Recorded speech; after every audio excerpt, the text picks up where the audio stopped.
আজ হলো বৃহস্পতিবার, 15ই আগস্ট, ৭৮তম স্বাধীনতা দিবস। ওই যে ছাতায় মাথায় করে যাচ্ছে না, ওটা হলো আমার বর। স্কুটিতে করে কিন্তু দোকানে চলে যাচ্ছে। তো আমি দূর থেকেই দেখছিলাম, ক্যামেরা করছিলাম তোমাদেরকে দেখানোর জন্য। আর আমার ছেলে কিন্তু ওর বাবা যাওয়ার আগেই স্কুলে চলে গেছে, তাও আবার একা একা। সামনেই তো স্কুলটা, তার জন্য তো সকালবেলায় তো রাস্তাটা একটু ফাঁকা থাকে, তার জন্য কিন্তু একা একাই ও স্কুলে চলে গেছে। কারণ ৭টা ১৫-র মধ্যে স্কুলে যেতে বলছে, আর তাড়াতাড়ি ছুটি দিবে তো, তার জন্যই। আর এই দেখো, আমি এখানে একটা লোহার পাইপের মধ্যে কিন্তু একটা লাঠির মধ্যে পতাকাটা টাঙিয়ে দিয়েছি। আর বৃষ্টিও হচ্ছে সকাল থেকে। আর ওই দেখো, সবাই কিন্তু পতাকা লাগিয়ে দিয়েছে সবার ঘরের সামনে সামনেই। তো আমার পতাকা লাগানোর আগেই ওরা কিন্তু পতাকা টাঙিয়ে দিয়েছে। তো বৃষ্টি হচ্ছে, আর বাচ্চারা তো স্কুলে গেছে। সব বাচ্চারা কিন্তু বৃষ্টির জন্য স্কুলে যেতে পারেনি। আর রাস্তাটা তো দেখেই বুঝতে পারছো যে কতটা ফাঁকা ফাঁকা। আর অন্য সময়ে হলে এই দিনে কিন্তু সবাই প্রোগ্রাম দেখতে যায়। আর এখানকার যে প্রোগ্রামটা হয় সেটা কিন্তু এখানকার যে স্টেডিয়াম আছে ওখানে হয়। মানে এখানে যত স্কুল আছে সব স্কুলের স্টুডেন্টরাই কিন্তু স্টেডিয়ামে যায়, আর সবার প্রোগ্রাম একসাথে হয়। আর এমনি ওদের স্কুলে পতাকা উত্তোলন হয় আর গান টান হয় এরকম। আমার ছেলে যখন ছোট ছিল তখন কিন্তু আমি স্টেডিয়ামে যেতাম আমার ছেলেকে নিয়ে, ওকে নিয়ে দেখাতে যেতাম। আর এখন দেখো, ওর জেঠু ফোন করলো যে ওরা নাকি যাবে, তার জন্য কিন্তু আমার ছেলে দেখো রেডি হয়ে এখন চলে যাচ্ছে ওর জেঠুর সাথে।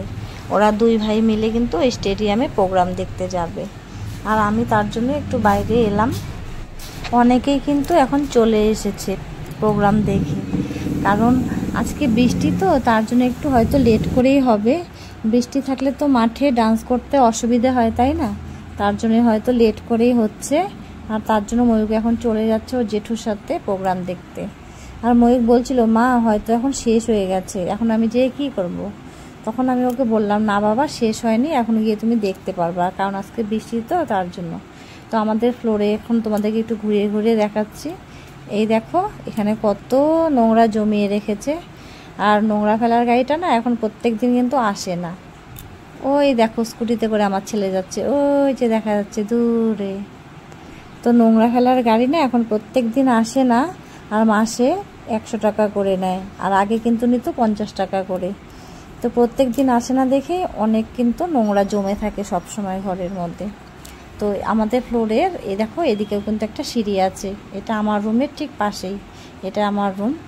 এই যে পর্দা দেখে চিনতে পারছো তোমরা যে এটা আমার রুম। আর এইদিকে তো প্যাসেজটা, আর এখানে কিন্তু আরেকটা সিঁড়ি। এই দেখো সিঁড়িটা, আমরা কিন্তু এই সিঁড়িটা দিয়ে সবসময় বেশিরভাগ যাতায়াত করি, কারণ অতটা অসুবিধা হয় না, এই সিঁড়ি দিয়ে নামতে তাড়াতাড়ি হয়। আর ওদিকে যে মাঝখানে সিঁড়িটা দেখলে আমার রুমের পাশে, ওদিকটা দিয়ে আমরা অত যাতায়াত করি না, কারণ একটু অন্ধকার টাইপের তো। আর এই জায়গাটা তো আলো টাইপের, তার জন্য কিন্তু আমরা বেশিরভাগ সবাই এই সিঁড়িটা দিয়ে যাতায়াত করে, কারণ বাইরের থেকেই দেখা যায় এই সিঁড়িটা। আর ওটা তো ভেতর দিকে হয়ে যায় তো, তার জন্য। তো চলো এখন ঘরে চলে যাই, তারপর কাজ টাজ সব করতে হবে। আর আজকে আমার অত কাজ নেই, কারণ ময়ূক চলে যাবার পর না, ময়ূকের বাবা আমাকে ফোন করে বলেছিল যে ওরা নাকি দুপুরবেলায় খাবে না। আর ছেলে মানুষ যদি দুপুরবেলায় না খায় তাহলে তো অতটা কাজ থাকে না। তো আমি আর আমার ছেলে দুজনে মিলেই খাবো, তার জন্য একটু কিছু রান্না করলে কিন্তু হয়ে যাবে। তো এখন ঘর টর সব পরিষ্কার টরিষ্কার করে নেব, তারপরে কিন্তু রান্না করব। তো এখনই চলে এলো আমার ছেলে, এসে টকটক মেরে দেখো দরজার সামনে এই যে জিলিপির প্যাকেটটা রেখে চলে গেল। আর স্কুল থেকে কিন্তু ওই বিস্কুটের প্যাকেটটা দিয়েছে, বাউন্স বিস্কুট। সবসময় এই বিস্কুটটাই দেয় ওদেরকে। আর এই দেখো জিলাপি আছে। তবে এখন খাবো না, স্নান টান করে তারপরে খাবো, কারণ আমার যেহেতু ঘর মোছা হয়ে গেছে কমপ্লিট, এখন স্নান টান করে তারপরে রান্না করব। খালি দুজন মাত্র খাবো তো, তার জন্য। আর এখন দেখো, আমার ছেলে অনলাইনে একটা জিনিস অর্ডার করেছিল, সেটা কিন্তু আজকেই এসেছে। আর প্রত্যেক দিন ওর বাবাকে খালি জিজ্ঞেস করতে থাকে, কবে আসবে কবে আসবে। মানে ওর বাবাও অনলাইনে একটা প্যান্ট অর্ডার করেছিল, ওটা আগেই চলে এসছে। আর আমার ছেলেরটা কিন্তু আজকে এসেছে। তো তো ব্যাট বল নিয়ে এসেছে দেখো, তো ওটাই দেখাবে তোমাদেরকে, তার জন্যই বললো ক্যামেরাটা করতে। দেখো কত খুশি হয়ে গেছে ও ব্যাট দেখে।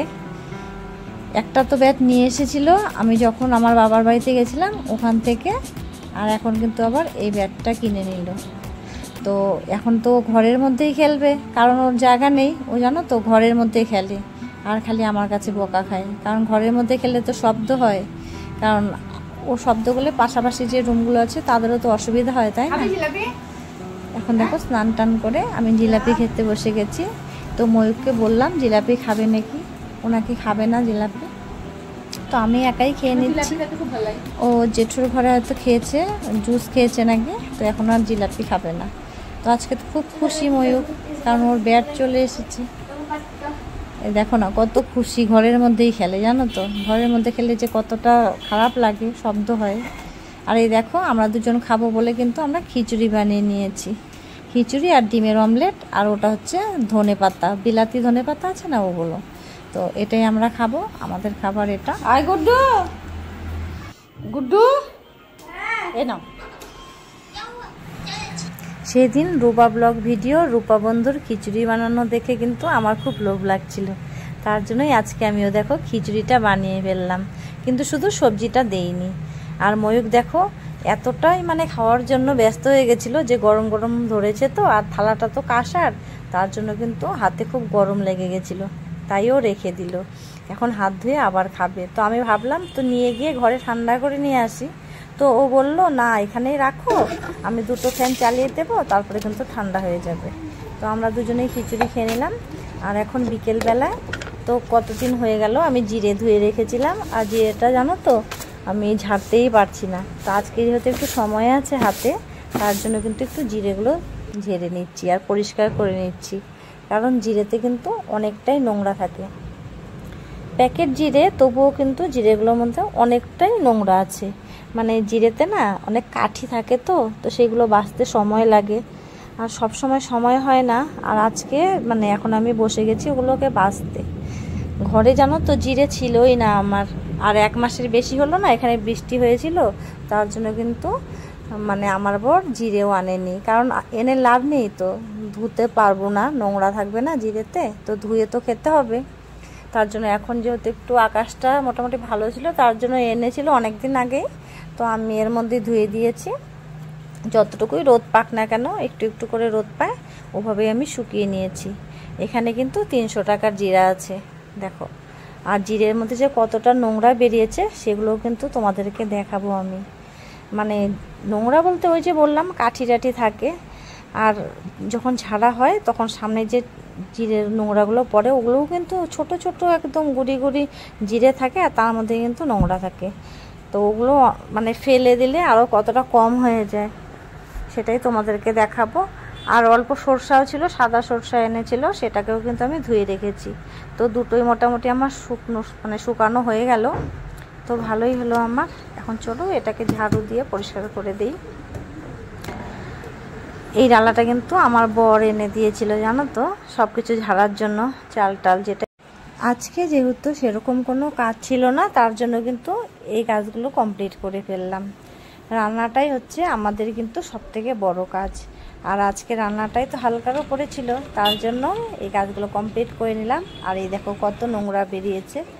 আর এখানে দেখো আমার জিরে পরিষ্কার করা হয়ে গেল, এদিকে সর্ষেটাও আমার রাখা হয়ে গেছে ঝেড়ে টেরে। হ্যাঁ সর্ষা তো পরিষ্কার থাকে, সাদা সর্ষাতে কিন্তু অতটা নোংরা থাকে না, কালোটাতে নোংরা থাকে। আর এখানে রাখা হয়ে গেল আমার বয়ামের ভিতরে ঢুকিয়ে। তো এখন চলো রান্নাঘরে রেখে দিই, আর ভিডিওটা এখানেই শেষ করছি। তো টাটা।